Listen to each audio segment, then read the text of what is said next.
We have another senator, Senator Hezena. Kuja na wewe, she's the queen of the north, ndiye anajiita kule.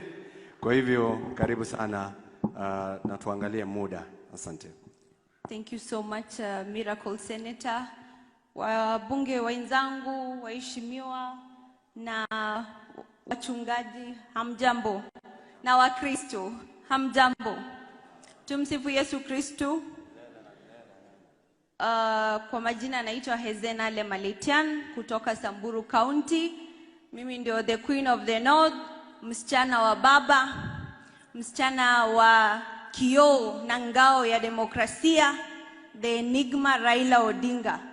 Pia mimi ni Mkristo katika kanisa ya Katoliki, na kitu moja huwa tunafunzwa na kanisa na baba mwenyewe ni kwamba humility ni muhimu sana. Na mimi kama mtoto wa Katoliki, kama kuna kitu naheshimu sana ni altar ya Mungu.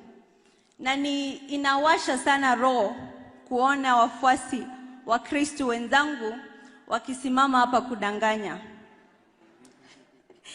Tunajua sisi wote kama viongozi, kitu ya muhimu tunafaa kuweka mwanzo ni unity, umoja na mapenzi kwa nchi yetu, sivyo?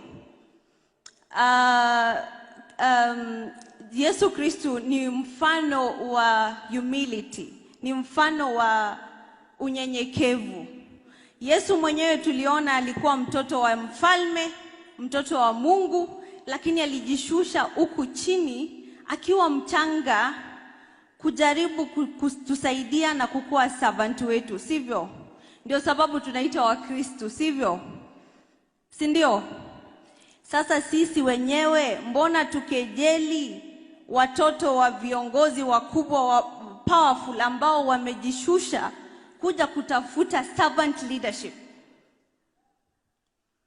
Kila mtu ambaye anajishusha kuja kukunyenyekea, kukuomba kura, kukuserve, inamaanisha ni mtu mwenye unyenyekevu, mtu mwenye humility. Na ninapeana heshima zangu kubwa kwa Kalonzo Junior na Winnie Odinga ambao walijishusha katika palatial homes kuja kunyenyekea na kutaka kuwaonyesha other Kenyan youth ya kwamba humility ni muhimu kwa kiongozi. Tumsifu Mungu. Nilikuwa one of the chief campaigners wa Maina Karobia. Na mimi ni kama vile Miraja amesema, mimi am a girl from a minority community. Sikukuwa na sponsor, sikukuwa na godfather kwenye siasa. Nilikuwa nang'ang'ana kuingia hizo jukwaa na hakuna mtu alikuwa ananisupport. Kwa sababu gani? I was inspired by trying to propel the dream of the Kenyan youth. Na nilisema tusipopigania hizo nafasi hatutazipata. Na baba akaniona, akanishika mkono, akaniprotect like his own child. Na ndio sababu leo niko hapa kama msichana wa minority ambao hawajai mkono the Samburu kupigania haki ya vijana kama Maina Karobia. Na tulimpea kura Azimio na UDA. Na pia naomba kuwe mfano kwamba the rejected stone will become the cornerstone. Because mumedanganya hapa kusema UDA ilimsupport, UDA ilimtoa kura mara ya kwanza. Lakini tukasimama kama vijana wote na the kind and humble leaders tukamsupport bila ubaguzi wa chama. Na ningependa ikuwe inspiration kwa nchi yetu.